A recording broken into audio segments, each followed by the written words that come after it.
friends, Christy Teji here, your host for the Productive Passions podcast. Let me ask you, is there something different you dream of doing but don't know where to begin? If you're feeling suffocated, anxious, or you feel there's something different calling you, come along with me for candid conversations with people who have embarked on a journey to put their passions to work for them. Buckle up and enjoy the ride. Life is too short to stay stuck. Hi, friends. In today's episode, I have the privilege of speaking with Claudiu Hidas, the visionary CEO of Munevo. I'd say rare privilege, but you'll soon see Claudiu is extremely generous with his time, from helping not so tech-savvy people like myself understand the work of Munevo, to educating and inspiring individuals from disadvantaged backgrounds. He spends his days in service to others. As CEO, he leads a team that is transforming the lives of many by pushing the boundaries of technology to empower people with physical limitations. Under his leadership, Munevo is dedicated to fostering self-determination, promoting diversity and inclusion, and building a supportive community. Talk about a company making a difference. At Munevo, the mission is clear: to shape a future where physical limitations no longer equate to limited prospects. Through cutting-edge innovation, Claudiu and his team are ensuring that everyone has the opportunity to live a full, self-determined life. Claudiu is not only a brilliant mind, but also a kind heart, deeply invested in the success and well-being of others. What makes him so successful and fulfilled? Here are just a few takeaways he shares. Get ready to take notes. Always be willing to encourage and support others in their quest to explore new opportunities and bring fresh ideas to light. This not only fosters innovation, but also builds a culture of mutual growth and inspiration. Maintaining connections with individuals who have come into your life or career can significantly impact your future and the future of your business. These relationships can provide support, opportunities, and valuable insights that might be pivotal at various stages of your journey. Volunteering your time and expertise could be a powerful form of mentoring. By helping others achieve their aspirations, you contribute to their success and create a ripple effect of positive change. Your guidance and support could be the key to someone reaching heights they may not have achieved on their own. These takeaways highlight the importance of community, mentorship, and the power of maintaining strong, supportive relationships throughout one's personal and professional life. Listen in as we join Claudiu's journey exploring the groundbreaking work being done at Munevo and discuss how technology can be a force for true equality. Whether you're passionate about tech, innovation, or social impact, Claudiu is sure to inspire and motivate. Let's get started.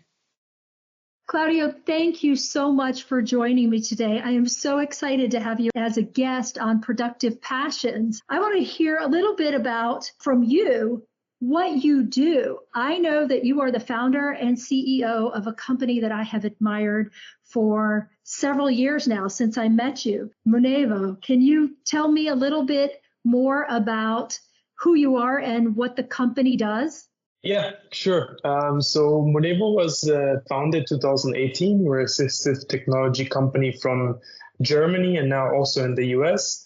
And what we do is we provide assistive technology based on smart glasses. Our first solution is a power wheelchair control, alternative drive control that uses the integrated sensors of a smart glass and allows people that cannot move their hands to use a normal joystick to drive their power wheelchair using head motions, as opposed to, or as an alternative to, the mostly mechanical solutions that you found these days that are based on buttons on joysticks placed in front of the face of the people. Now, let me understand this correctly. You said glasses that control, Yes. Like glasses? So Glasses. Glasses are controlling the wheelchair. So I want to ask you how that works, but I don't understand the technology. But how does that work? Sure. So there are nowadays a lot of smart glasses out there. They are usually now, well, we've seen a lot of like virtual reality glasses. Now we're seeing augmented reality glasses. And smart glasses is somewhat in between, but there's more and more technology coming out there that will impact a lot of people's lives. The smart glasses that we use have integrated sensors, and those sensors you can also find in your phones these days. It's a gyroscope or accelerometer that can track the position, the velocity, and much more. And so we use those exact same sensors to track the position of the head and the movements of the head. Before, when you would have somebody that cannot use their hands and you build buttons around the head, they would push against those buttons using their head motions as well. Now you don't push against any buttons anymore because you just wear your pair of smart glasses and then you just move your head in the free space and can use those movements as well to drive your wheelchair. So for individuals with limited head control, does that still work for them? Good question. Yes, it does. And that's actually part of our secret sauce because we built in we call it calibration. It takes 15 seconds. So the people that sit in the wheelchair and oftentimes get positioned in the wheelchair differently or just slouch into their chairs, change position on a daily or hourly basis, usually the other solutions are fixed on the chair. So people don't reach them anymore. With the glasses, you wear them so you don't have that challenge. And the calibration gives you always access to calibrate it to your specific movements, to your specific position. And if you have limited head functions, we still can work with like 1 to 2 inch of movements in 3 directions. So it can be very, very sensitive. We actually did once a study with children, and there was one child that would only raise their eyebrows, and that could already be used as a calibration to drive the wheelchair forward. So it's very sensitive. So on the opposite spectrum, what about an individual who may have tremors or movements, quick movements, or unintentional movements of their head? Does that make their wheelchair go all over the place? It depends. So with some people that have tremors, the calibration can filter out those tremors. If somebody has, however, very random, fast, and very extended versions of like spasms, for example, then also for our solution right now, we have limitations, even though we hope that in the future with like AI and all of these things, like we will be able to provide a solution for that as well. Right now, we have a couple of people, for example, we have a small little girl. She's now probably already 9 years old and she has cerebral palsy. And she's moving a lot also with her hands and with her head. But like the calibration worked for her perfectly because we created like a filter around the wonky movements and she can do that. If she goes out of that range, she can control her wheelchair. So there's a video also on YouTube. I hope you can see it on our website that shows how it works. We'll put a link to that in our show notes. When an individual who has limited ability to push themselves in a wheelchair has controls added, it takes a really long time to put those in. How long does it take to do all of that with your product? Honestly, like it's really fast. The principle that we try to always follow is to make it as simple as possible for everyone involved. Obviously, the person in the chair will not put the control himself into the wheelchair, but like the therapists, the ATPs and so on need to do that by themselves. So we have 2 components, the smart glass that take only 15 seconds to calibrate and the user does it by him or herself. So that's out of the picture. But then to make the glasses connect to a wheelchair, we have a small adapter box that plugs into any standard power wheelchair module with a cable. And what we need to do right now is that the wheelchair needs to be programmed to understand proportional signals because we're not like a button that has switch signals. We use proportional signals. So it's very smooth also how to drive. But then if we compare ourselves right now, like it usually takes us 5 to 10 minutes to set it up. With the other buttons and joysticks and so on, it takes a while longer because you need to really position them in the exact position according to the seating position of the patient. And you're talking about the other products, the joysticks and the head switches, et cetera, correct? Yeah. Correct. And if somebody is not positioned exactly right or changes position throughout the day, that could be an issue accessing those switches. Yeah, even when people, they have to sit in a wheelchair for long periods of time, so they need to use recline functions or tilt functions to have not develop any pressure injuries because they're sitting in the same position for too long. So even then, when you change your seating position just to alleviate pressure, things are not in the same position where they should be, and that causes like challenges for getting back into the driving mode of your chair. And so for people who don't understand wheelchairs or have not heard that before, what we're talking about are the positions of a wheelchair, which are not the same, but probably best described as like a recliner chair. You could put it back in a reclined position or what are called tilt and space chairs, which do exactly what you were talking about, help to reduce the pressure because people can get pressure injuries from sitting in the same position for too long. So when you change that, if you imagine going from sitting upright to laying down, then being able to access those switches and joysticks, et cetera, is a real challenge. So the glasses that you make are still there on their face, regardless of what position they're in. Now, will the glasses, can they control the tilt in space or recline function? They do, yeah. They do all Wow. of these functions. So you have all access to all of your wheelchair functions. That's the main part. But even then, the second part that is integrated is that you can connect also to other devices. So the wheelchair is the first most important device. It's your mobility device. But then you use a phone. People use computers, laptops, smart home, TVs, door openers. So all of these things are also integrated in the glasses, and you can access them going to a specific menu, up to the point that we can connect to robotic arms. And this is something that is more available in Europe, but I've seen them now also in the US, where robotic arms are attached to the wheelchair and people can use those arms to grab a glass of water, push the button of an elevator, and do all sorts of things with it as well. Claudiu, as an occupational therapist who has worked with people, all different kinds of people in wheelchairs, this really is emotional for me. It gives me goosebumps because this was not available when I was treating patients back in the mid 90s, early 2000s, all the way up till very recently. So can you tell me what are some of the reactions people have when they get these glasses and they put them on? So I'm curious about what their reaction is and then what their family's reactions are. And for anybody who can't see, you had the biggest smile on your face when I asked you that question.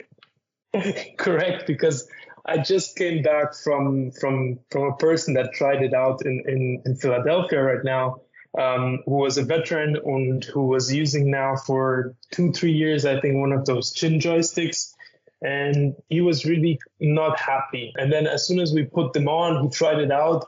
You could already feel him loosening up more, regaining also more mobility in his head functions. But and then like when we wanted to leave, and he said like, how come you like what do you mean like you're leaving? What do you mean you're taking these off? Like that was not the deal. That's not what I came here for. So he was super happy and like wanted to keep using it and so on. And I think next to him was one of the caretakers, and she said like, no, he's taking them home. He's taking them home right now. Like you're not gonna get them off of his nose again. So that's why I'm laughing, because we had this experience right now. But in general, it's always amazement, always like curiosity, also because they still haven't even grasped like what else can be done. And then as soon as we go into detail and explain, phone, computer, robotic arm, and so on, they become really like mind blown. And it's always nice to see then the smiles and how the family also reacts, especially when we work with children. That's also really heartwarming, when you see them driving around. And kids are amazing. They get it, super, super fast, and they drive around as they've been doing it for all their life. That's so exciting. I can only imagine having limitations of mobility limits so much. So now if you've got these glasses, it sounds to me like it opens up a whole new world for these individuals. And that's, man, that freedom for you and I, we know that it's just our everyday. But if you always have to depend on somebody to change your position and get from point A to point B, or sometimes your joystick doesn't work, or, things happen. But to be able to move about independently is a huge change. And it sounds so simplistic to say, I can't express it enough. From my perspective, as somebody who's worked with those people, I just can't even imagine that first experience. Pretty special, That's true. Yeah, definitely. And I think that's why we have an amazing team that went through ups and downs, but we have this always in our minds that like we want to put the people first. And actually a couple of people that we equipped in, I don't know what year it was, like probably 2020 or 2021 over in Europe, they now joined our team. So we have also 2 users in our team that are working in different departments of the company. My guess is that's super valuable for the company, right? You get that user feedback immediately. And probably for them, I mean, I don't want to speak for them, but it would be exciting. You get to be one of the first beta testers of something, right? Yeah, exactly. So I've got to ask you why this. What brought you to working in this field and to put it in the technology in glasses? Yep. So long story short, I was studying computer science and business at one of the technical universities of Munich, and we were given the technology, and our supervisors told us, like, be creative, do something with it. And so we had formed teams of 5 people. And also one of the teammates in my team, when he was 18, he did his civil service in a home for people with disabilities, where at that time he worked with a lot of people in wheelchairs. And already like 20 years ago, people were also using buttons, chin controls, chin joysticks, and so on. So this was the initial idea that we had, like, hey, could we use smart glass technology to drive wheelchairs? And my role in the team was to do customer discovery. So like interviewing people, talking to them, understanding their needs. And when I did that, I grew really close to the people, or like I grew close to their stories, people that were traveling the world and then suddenly couldn't do it anymore, but still had so much life and so much enjoyment. Then that for me, it was then simply clear that I need to, if this solution can really help people, I want to really bring this forward and try to help them as much as I can. So from that, I think I still have from the people that I initially interviewed, we are still in touch since many long years, and they're using also our technology. So everybody is amazed and super happy. I love that. It's what I'm hearing is your college work. You started the company, but it's really where you developed an empathy, an understanding, and relationships with people who are in wheelchairs and who have mobility challenges. So Again, this company is built on empathy. And not just that, it's built on the feedback of the people. So it's not that we sat in our, university, developed, and then like brought it out. It was always an iterative process where we developed something, showed it, got feedback, improved it, and did this over a couple of times. It's also, that's how actually we found out that, it's not just about the wheelchair, it's also about communication, computer, phone, all of these things. So on the journey of creating the solution, that's how it grew and became much more than just a wheelchair control system. It's now like a platform, assistive technology platform that can do much more than that. That is incredible. I love to hear how it continues to grow. I'm excited about what the future holds for you and for the individuals who get to use your technology. Let me ask you a little bit about you. Where are you originally from, and how did you end up where you are now? I was born in Romania. My mom and my dad are from Romania. When I was 5, they separated, and my mom took me and my brother to Germany. So we migrated to Germany in the south of Germany. My dad now also went outside of Romania. It was just after the revolution, after all the things went really bad in there. So both my parents wanted to build their life somewhere else and then give, their children some more opportunities. So then I was in Germany, grew up there in the south, went to high school and then went to college in Munich. And from then on, the whole story started with Munevo. So I have a background in computer science and business. Initially, when we started, I was still doing some software development. But as soon as my CTO came on board and he has a pure computer science background, I slowly also evolved more into the business world where I'm taking care of all business, marketing, and financial things. So you played a lot of roles within your company. Yeah. Even salesmen, right? Yes, correct. Yeah. And for people that don't know, there's a lot that has to happen to make a product available. You have to demonstrate its efficacy, safe use. There are lots of permissions and requirements that you have to follow. How long did all of that take you? That's a really good question. I think it's ever also evolving, right? So we don't stop. But in order to get a solution, a DME or a medical device to market, it took us around about a year or even more so than a year. And then regulatory processes, norms, standards also evolve over time. So you need to always make sure that you're on top of things and are always updated. Just in Europe, there was a big change from the regulatory pathway from an old standard or old norm to a new norm that caused a lot of challenges for other manufacturers.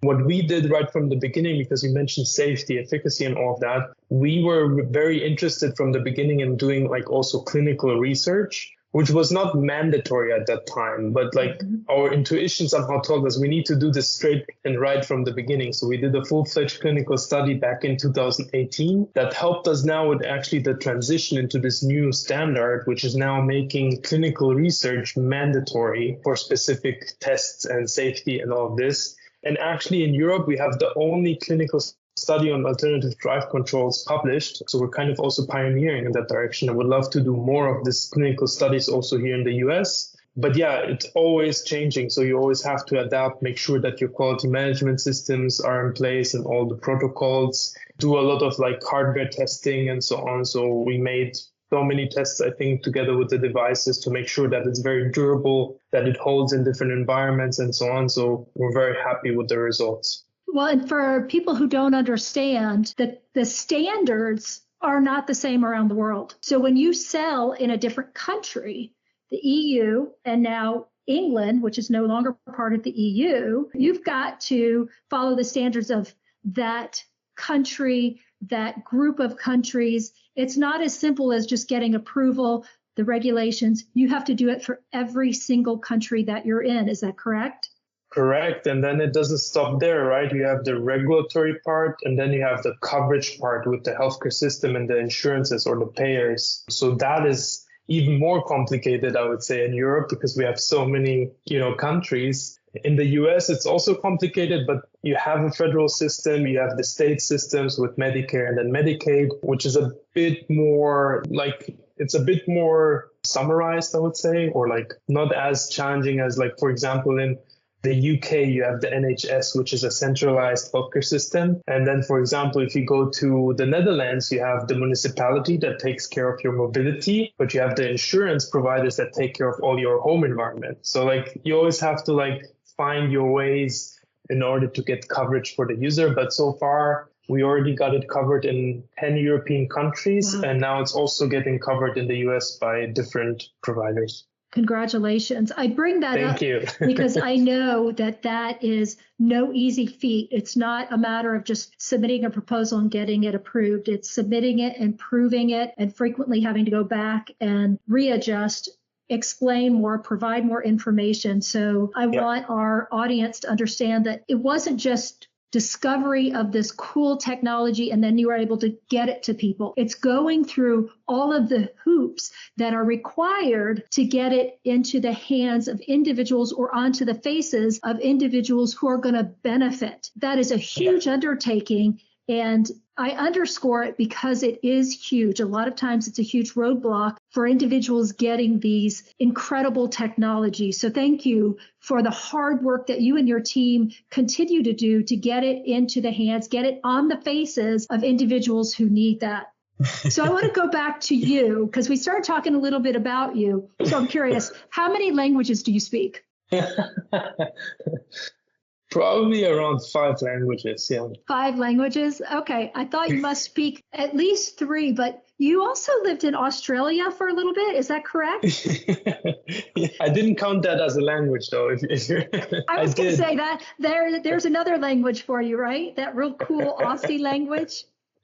Yeah, right. No, so I did my postgraduate partly in Australia. I did 1 semester or some coursework around management, but then also started to write my thesis, which was around actually very fitting to our topic because like we started the project with the technology like before my thesis topic, and then I decided to like try to look more into like business models for smart glass or AR, like augmented reality concepts, which I then used obviously to understand like how can we place such a solution, what kind of like models work, what kind of models don't work. So I did that in collaboration with my university in Australia and the university back at home in Munich. Wow. How would you describe yourself? I would say I'm very motivated. Passionate also about technology, passionate about stories of people that I get to know, and I'm able to adapt quickly to, I think, changing environments, which is very necessary in like startup environments where everything, can change in a second, and then you need to react and manage, the situation. Right. What's a little known fact about you? Little known fact, I would have said the language. Now I'm trying to think of another one, but probably like a lot of people, even if you think that you're from Europe, like most of the time, like, yeah, it's a surprise, like about the languages that I speak. And I really love languages. I'm really interested in like the roots. A lot of the Latin languages follow the same roots. So that's why I can speak a lot of them. But then I also once started to and I didn't count Japanese as a language that I learn right now, or I'm trying to learn, and I'm not so good at it yet. But like, yeah, I just like cultures, languages, and all of that. And maybe to add another fact, I really do enjoy diving. It's something that I learned very late. I was, I think, 26 or 27. Now I'm 34. So it's something new that I discovered when I was traveling in Australia, actually. And I enjoyed very much. So I do this Scuba diving every year. Yes. Oh, now you say you did it late, but I was much older than you are now when I started scuba diving. It's a whole new world, isn't it? It is. I love it. Absolutely beautiful. And you did get to dive in Australia? Yeah. We did dive at the Great Barrier Reef, and then like we went also in Asia and did some amazing places. And then I have now 2 buddies, which we try to always schedule, some time to get to some diving every year. Now 2 of us have babies, so we became dads, so it's a bit more challenging. But like we still try and we'll see where we go this year. We haven't decided upon a place right now. Fantastic. Well, I'll be looking for pictures when you go diving. There's some absolute beauty under those waters. Claudiu, when you were 10 years old, what did you want to be, or what did you think you would be when you grew up? Wow. Really good questions. Thank you. When I was 10, I think like every child, police officer. Thing that was like always like kind of like again probably like trying to help people, so there's maybe some pattern there. So that was really exciting. I think after high school, I became more interested, however, in like technology and computers. So I had a high school that was very early on, like giving students the opportunity to play around with programming languages. Very old language, Pascal was the name of the programming language. It's not being used anymore these days, I think. But that was my first like kind of like connection to technology and software development. And it kind of continued and then went into my university degree also. So in all of this time, from the time you were young and moving all around to starting your own company, Could you ever have imagined that you would have been named one of Forbes 30 under 30? Never, no. When was that? And how did you find out? Good questions. Good questions. Amazing. So I found out 2017, I think it was, and it was a huge surprise. It was this whole community got off the ground, I think around 2015, 16. And at that time, I didn't even know how I got in, but afterwards, I found out that my university actually nominated me. So it was the entrepreneurship center at our university where we were part of an incubator program.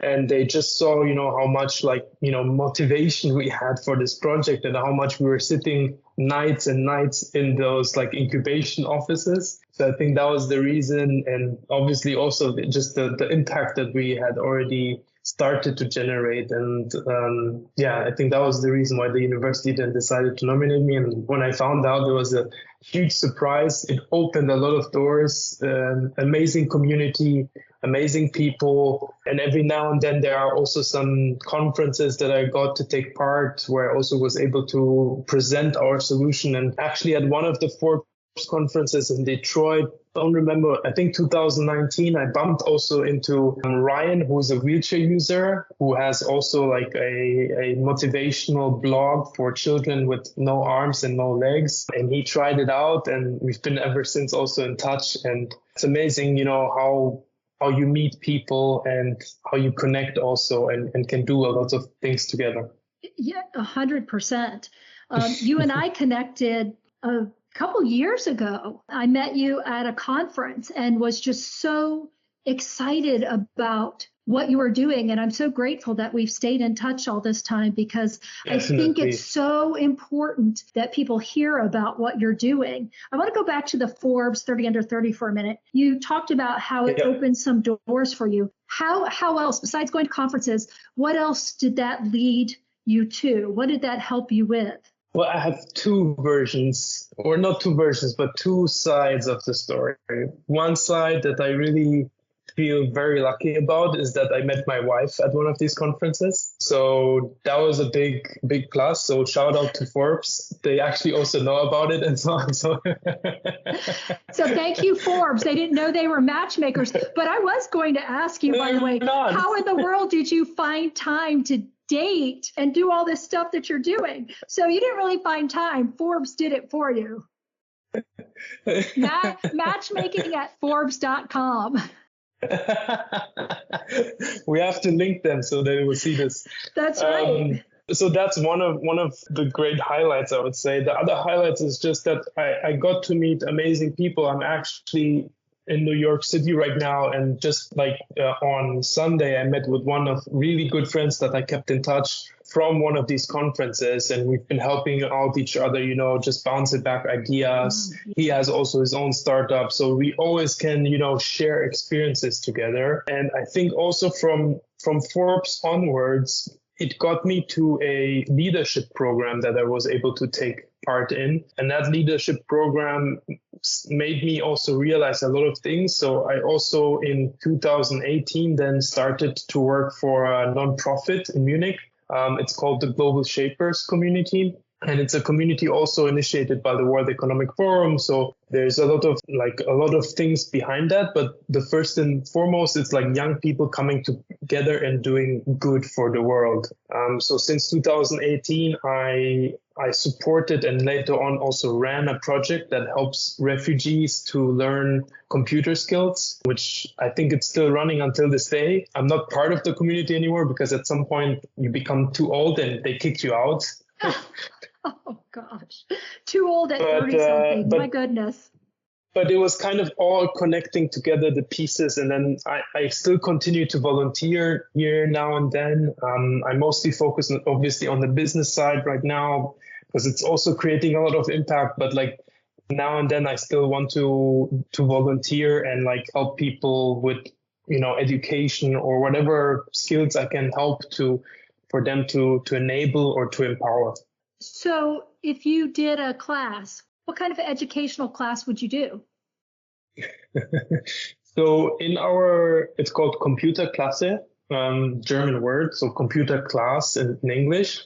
And we would start with the basics, really, because a lot of people refugees that came to Germany usually came from Africa, from Syria. And then a lot of times the people from Africa never had access to a computer. So we would start by explaining, how to turn it on, Wow. how to use the keyboard, how to use the mouse, how to do right click, left click, copy, paste, and all of these things. But the major hit was the typing class. I was able to find like a very interesting free online game where you get like really help with your typing, like trying to type with 10 fingers. And we would have, kids that were like 10 years old and like older adults like 40, 50 years old. And they were really like challenging each other because you could get like high scores.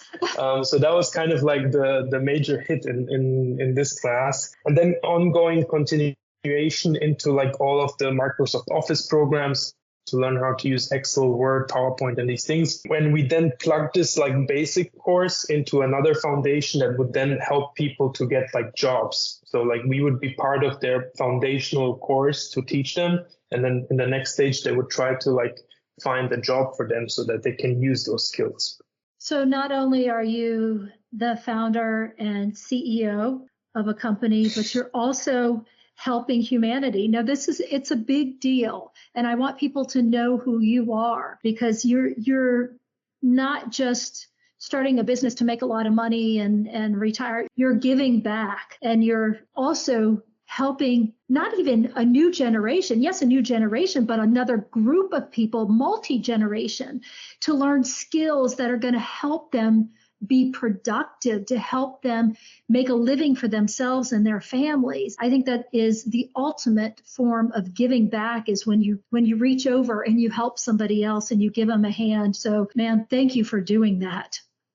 I think it's important. I think, yeah, it's what, like you said, giving back, because we have so much privileges in our lives. So it's important to always like try to use those in a way of like letting other people also be part of it.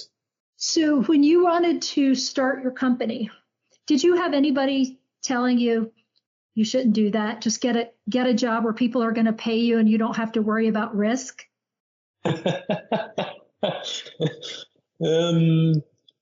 So my mom is very supportive and very loving and caring, but she was always the one that like didn't understand what we're doing. It was like too much like technology for her.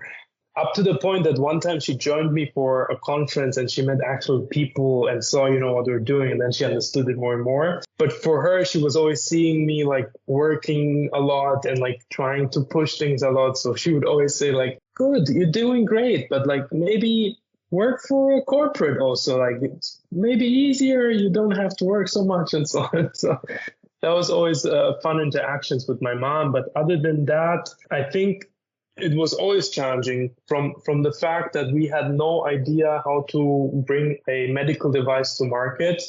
So we had to discuss with a lot of experts, consultants, and so on. And we developed kind of a new category. In Germany, we got our own coverage code, or our own code for coverage with insurance, which didn't exist before. So we created that category from the ground up. So a lot of times there were like big question marks, not just with us, but also with external people. But like in the end, like everybody was also kind of motivated to help us to get this going. When you're on the edge of technology and you're pushing those boundaries, you have to do those things. And that's how you know you're on the edge, right? Is when they have to create new categories for you. And again, that's not easy either. So again, kudos to you for getting that done, because that's a really hard thing to do. I want to ask you about any challenges or difficulties that you've just had in your life. So I think of sometimes some of the things that I've gone through in my life that I looked at as total disasters when they happened. And now as I'm older and I look back, what happened were those disasters moved me in a different direction. People have heard me say, I call them my personal propellants, because they propelled me in a new direction. Did you have anything like that in your life, that when it happened, you just thought, this is awful, but it was really something that moved you in a certain direction? Well, I can say, I think there were many, and like you were saying, they propelled me always forward. So it was always, and I think this is kind of like a spiral, that the kind of like goes down, but always comes back up. So you always have those lows and then you go back up. Personally, I can give you two examples. Personally, like my challenge was always the language that I had to learn coming from Romania and learning the German language. It's not an easy language.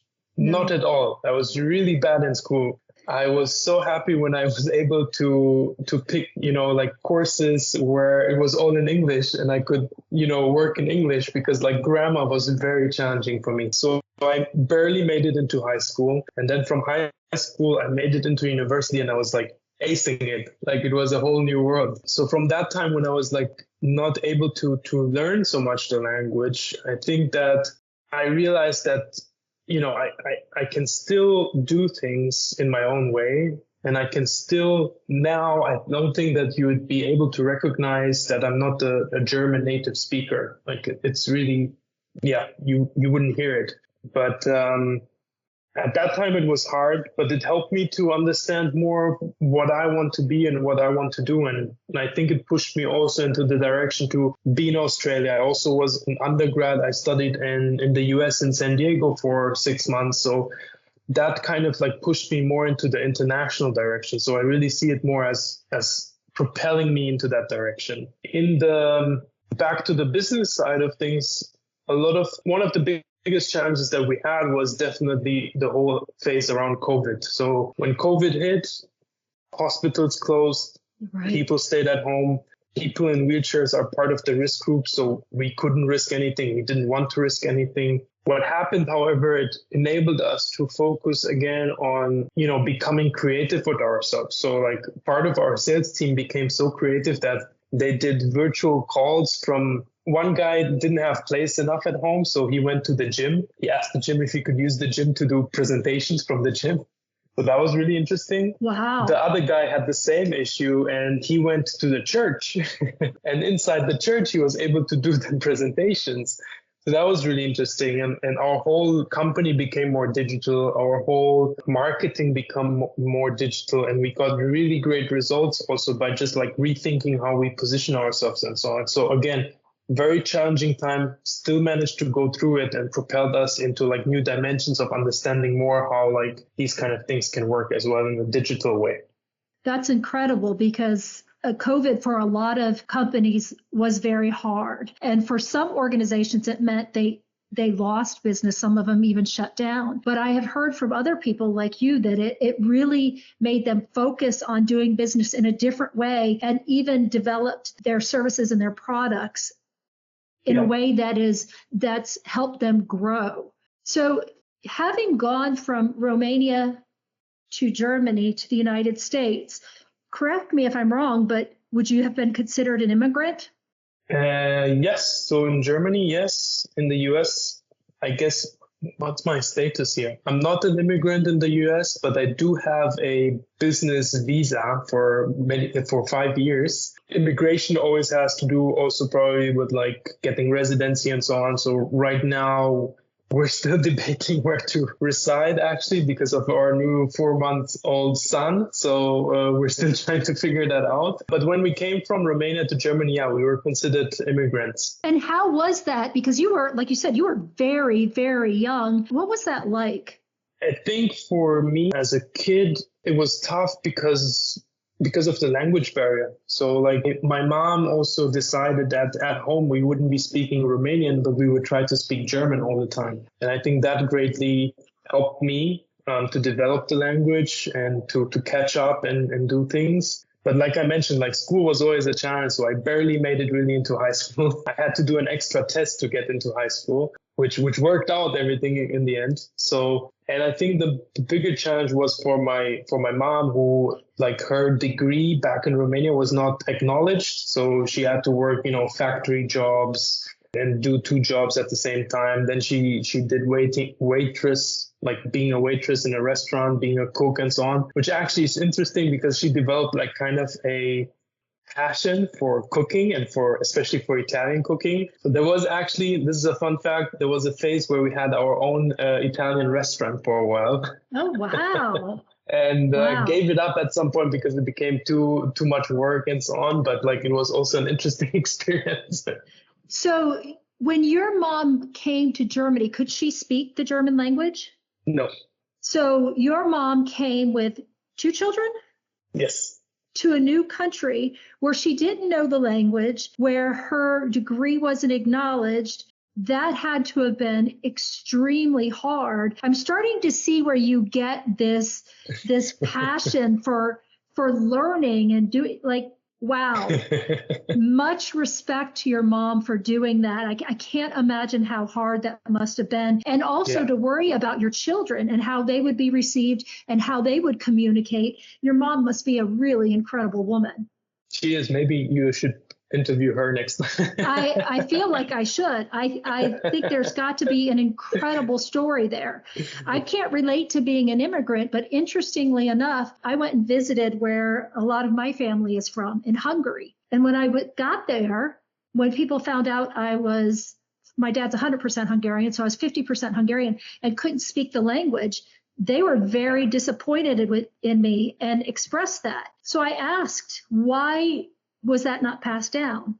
And interestingly, it was very similar to what you said, maybe a little bit different. They did not allow their children to speak Hungarian at home, but mostly because they didn't want them discriminated against. So, it's not something we always think about when we think about people who immigrate from other countries, the challenge of the language, of the culture, but also of acceptance. And look at what this world would be missing out on if we didn't have you developing this technology, which is giving people an independence they may never have known before.